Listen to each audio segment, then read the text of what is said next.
নজর রাখবো পরবর্তী সংবাদে। কোভিড টিকা, কোভিশিল্ড এবং কোভ্যাক্সিন জানিয়ে আমরা দেখেছিলাম একটা সময় রমরমা, কিন্তু সেই কোভিশিল্ডের কি পার্শ্ব প্রতিক্রিয়া রয়েছে এই মুহূর্তের সব থেকে বড় প্রশ্ন। তবে কোভিশিল্ডের পার্শ্ব প্রতিক্রিয়া নেই বা পার্শ্ব প্রতিক্রিয়া নিয়ে আতঙ্কের কোনো কিছু কারণ নেই ভারতে এই মুহূর্তে, এমনটাই বক্তব্য উঠে আসছে চিকিৎসকদের থেকে। হৃদরোগ ও মস্তিষ্কের রক্তক্ষরণ বহু কারণেই হতে পারে, এমনটাই বলছেন চিকিৎসকরা। তার জন্য কোভিশিল্ডকে দায়ী করার কোনো কিছু নেই এই মুহূর্তে। ভ্যাকসিন নিয়ে অযথা রাজনীতি বন্ধ হওয়া উচিত, চিকিৎসকদের এমনটাই বক্তব্য। এই প্রসঙ্গে চিকিৎসক অরিন্দম বিশ্বাস তিনি কি জানিয়েছেন, বিশিষ্ট চিকিৎসক, শুনুন। অ্যাস্ট্রাজেনিকা কোম্পানিকে নিয়ে তারা কোভিশিল্ড মানে ভারতবর্ষে কোভিশিল্ড হিসেবে সেটা বিক্রি হয়েছে সেরাম ইনস্টিটিউটের সাথে, কিন্তু ঘটনাটা ঘটেছে কিন্তু ইউকেতে।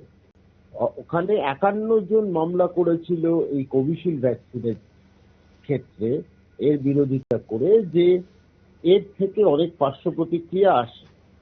সেইখানে বিভিন্ন গবেষণা বিভিন্ন আলোচনার পর অ্যাস্ট্রাজেনেকা স্বীকার করে যে হ্যাঁ, থ্রম্বোসিস অ্যালং উইথ থ্রম্বোসাইটোপিনিয়া, অর্থাৎ প্লেটলেট যা শরীরে আছে সেখানে একটা জায়গায় জমাট হচ্ছে, অর্থাৎ ক্লট ফর্ম করছে, তার সাথে প্লেটলেট কমেও যাচ্ছে শরীরে। এরকম একটা পার্শ্ব প্রতিক্রিয়া শরীরে এই ভ্যাকসিন নেওয়ার পর হতে পারে। এখন তারা কারণটা স্পষ্ট করে বলেনি, কিন্তু যেটা ভাবা হচ্ছে যে অ্যাডিনো ভাইরাসকে ব্যবহার করে ভেতরে যে ভাইরাস পার্টিকলস কোভিডের সেইটা প্রবেশ করিয়ে ভ্যাকসিন মানে প্রতিরোধ করার ক্ষমতাটা তৈরি করেছে। এইটা করতে গিয়ে যেটা দেখছে অনেকে বা ভাবছে অনেকে যে প্লেটলেটের থেকে নির্গত হয় প্লেটলেট ফ্যাক্টর 4, যেটা কিন্তু কোয়াগুলেশনের জন্য সাহায্য করে, অর্থাৎ ক্লটিং করার। কিন্তু এই প্লেটলেট 4 এর সাথে ভাইরাসটা যখন একত্রিত হচ্ছে, সামনাসামনি আসছে, মানে অ্যাডিনো ভাইরাসের পার্টিকেলটা, তখন একটা প্রদাহ তৈরি হচ্ছে, অ্যান্টিবডি তৈরি হচ্ছে, তাতে আরো বেশি ক্লট বিভিন্ন জায়গায় হচ্ছে এবং হতে পারে ধমনীতে। তো সেই কারণে এই পার্শ্ব প্রতিক্রিয়া দেখা যায়। কিন্তু আপাত দৃষ্টিতে আমাদের ভারতবর্ষের নিরিখে এইটা খুবই কম সংখ্যক মানুষ এই রকম রোগে আক্রান্ত হয়েছেন। তবে একটা কথা, আজকে ইউকেতে যেভাবে ফলো আপটা করা হয়, যে অবজারভেশন, যে রিসার্চ ওয়ার্ক, যে গবেষণা করা যায়, সেটা কিন্তু ভারতবর্ষের যা জনসংখ্যা আছে বা ভারতবর্ষের যা পরিকাঠামো আছে সেইটা কিন্তু করাটা সম্ভব হয় না। আর আমরা চিকিৎসকরাও আমরা কিন্তু এই কোরিলেটটা আর করিনি, যে ভ্যাকসিন নিয়েছে মানুষ বেঁচে গেছে।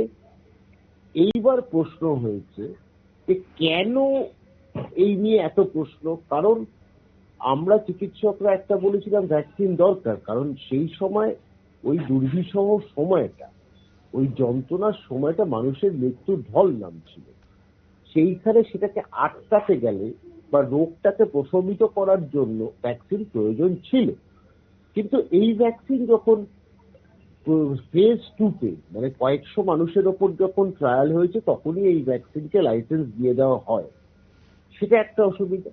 কিন্তু একই সাথে 1 লাখ মানুষের মধ্যে যদি একজনের পার্শ্ব প্রতিক্রিয়া হয়, তাহলে একটা পরিষ্কার বোঝা যাচ্ছে মানুষের বেনিফিটটা বেশি ঝুঁকির থেকে, এটা তো পরিষ্কার বোঝা যাচ্ছে।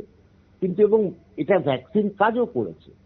এই মুহূর্তে ভারতবর্ষে এত ভয় পাওয়ার বা ভীত সন্ত্রস্ত হওয়ার কিছু নেই। 6 মাস অন্তর অন্তর পরীক্ষা নিরীক্ষা হোক যারা কোভিশিল্ড ভ্যাকসিন নিয়েছেন, এবং একটা স্ট্রোক বা হার্ট অ্যাটাক যেটা হতে পারে সেটা কিন্তু একই সাথে অন্য কারণেও হতে পারে, সেই ভ্যাকসিন নেওয়ার জন্য নাও হতে পারে, এটা কাকতালীয় হতে পারে। তো সেই ক্ষেত্রে আমাদের গবেষণা করাটা একটু চাপে, কারণ প্লেটলেট ফ্যাক্টর 4 অ্যান্টিবডি যদি আমরা এখন মানে আমরা যদি মাপতে যাই, তাহলে কিন্তু এটা প্রচুর খরচ লাগবে, এটা অনেক মানে লম্বা ব্যাপার। তো সেই ক্ষেত্রে আমার মনে হয় আমরা সাবধান হলে যথেষ্ট। যারা কোভিশিল্ড নিয়েছেন তাদের এরকম ঘটনা ঘটছে কিনা, আর ঘটলেও সেটা ফলো আপ করতে হবে। 6 মাস বাদে বাদে একজনকে দেখা হোক, তার একটা ইসিজি করা যেতে পারে, একটা লিপিড প্রোফাইল করা যেতে পারে, একটা ইকো করা যেতে পারে, এইটুকু একটা ব্লাড টেস্ট করা যেতে পারে যে কিছু আছে কিনা। সেই থেকে সিবিসিটা করলেও পরিষ্কার হয় যে প্লেটলেট কমেছে। তো আমার বক্তব্য, আমরা এই নিয়ে আর ভয় পাবো না, মানুষকে আশ্বস্ত করতে চাই যে যেটা হয়ে গেছে হয়ে গেছে, কিন্তু মানে খুব ক্ষীণ সম্ভাবনা ভারতবর্ষে এই মানুষদের আসার। কিন্তু স্ট্রোক আর হার্ট অ্যাটাক তো হচ্ছে, কিন্তু কোভিশিল্ডের জন্যই হচ্ছে সেটা বলা এই মুহূর্তে অসম্ভব। খালি আমরা হয়তো একটা যোগাযোগ একটা যুক্ত করতে পারবো যে কোভিশিল্ডের জন্য, কিন্তু আনুষঙ্গিক যে কারণে হার্ট অ্যাটাক বা স্ট্রোক হচ্ছে সেই ক্ষেত্রে কিন্তু সেটাও কিন্তু আমাদের মাথায় রাখতে হবে। তো একটাই নির্যাস বলবো যে এই মুহূর্তে এটা নিয়ে যেন কোনো ব্যবসা না হয়, মানুষকে কেন বিপদের মধ্যে না ফেলা হয়। মানুষ এমনি ভীত সন্ত্রস্ত ছিল কোভিডের সময়, তার থেকে উঠে মানুষ আবার ফিরে এসছে মানুষের জায়গায়। সেখানে যেন এটা নিয়ে যেন কোনো মানে আননেসেসারি ডিবেট যেন তৈরি না হয়। এই ডিবেট তৈরি হলে কিন্তু মানুষের মধ্যে বারবার একটা সন্দেহ আসবে, এবং অন্যান্য ভ্যাকসিন যেটা মানুষের অ্যাডাল্ট ভ্যাকসিন দরকার পড়ে সেটা নিতেও কিন্তু তখন একটা অনীহা বোধ করবে। এই বার্তাটা আমি খুব স্পষ্ট করে দিতে চাই।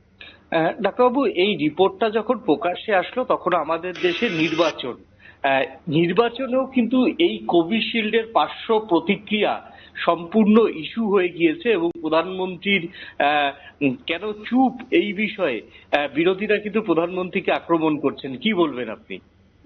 দেখুন, একটা কথা, যারা বিরোধীরা চিৎকার করছেন তারা একসময় ভ্যাকসিনের জন্য চিৎকার করেছেন, ঠিক ভ্যাকসিন নেই তো। মুশকিলটা হচ্ছে আজকে কোনো সরকার বা কোনো রাজনৈতিক দল তো ভ্যাকসিন তৈরি করবে না। ভ্যাকসিন তৈরি করবে বৈজ্ঞানিকরা এবং তার সাথে সাথে সাথে যারা আছেন, একটা টিম তৈরি করে। এখানে কোনো রাজনীতি থাকে না। এই ভ্যাকসিনের রাজনীতি যদি দেখতে হয় তাহলে তো এডওয়ার্ড জেনার যখন স্মল পক্সের ভ্যাকসিন করেছিল তখনও যথেষ্ট চিৎকার-চেঁচামেচি হয়েছিল। ওই সময়টা মিডিয়া ছিল না বলে আমরা জানতে পারিনি, কিন্তু ইতিহাসের বই খুঁজে দেখলে নিশ্চয়ই দেখা যায় যে সেখানে বিতর্ক তৈরি হয়েছিল। বিতর্ক থাকতে হবে, কিন্তু আমার মনে হয় রাজনীতিটাকে, ভ্যাকসিনের ক্ষেত্রে রাজনীতিটাকে দূরে রেখে সবাই একটা ডিমান্ড করুক যে এই বিষয়টা আর একটু এটা নিয়ে আমরা গবেষণাটা করি, কিন্তু আমরা বড় সড়ো ভাবে করতে পারবো না, কিন্তু আমরা মানুষকে আসল বার্তাটা দিয়ে সাবধানে থাকি।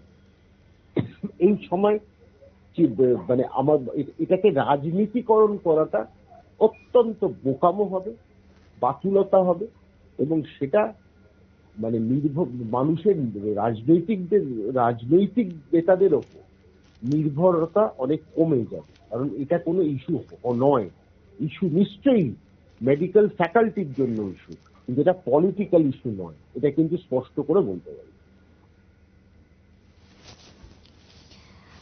আপনারা শুনলেন চিকিৎসক অরিন্দম বিশ্বাসের বক্তব্য। এই মুহূর্তে দাঁড়িয়ে কোভিশিল্ড নিয়ে যে আতঙ্ক দেখা দিয়েছে ইতিমধ্যে, সেই আতঙ্কের কোনো কারণ নেই, কারণ অযথা বিভ্রান্ত হবেন না। সামান্য এই ভ্যাকসিন, যে ভ্যাকসিন এখন আপাতত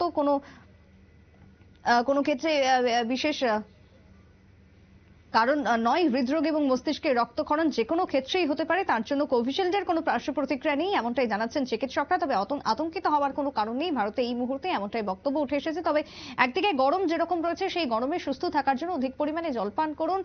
যা যা স্বাস্থ্য দপ্তর থেকে শুরু করে চিকিৎসকদের যে পরামর্শ রয়েছে তা মেনে চলুন, তাহলেই সুস্থ থাকবেন। কিন্তু ভ্যাকসিন নিয়ে কোনো রকমের বিভ্রান্ত হওয়ার প্রয়োজন নেই, এমনটাই বলছেন চিকিৎসকরা। ছোট বিরতির পর ফিরবো, সঙ্গে থাকুন।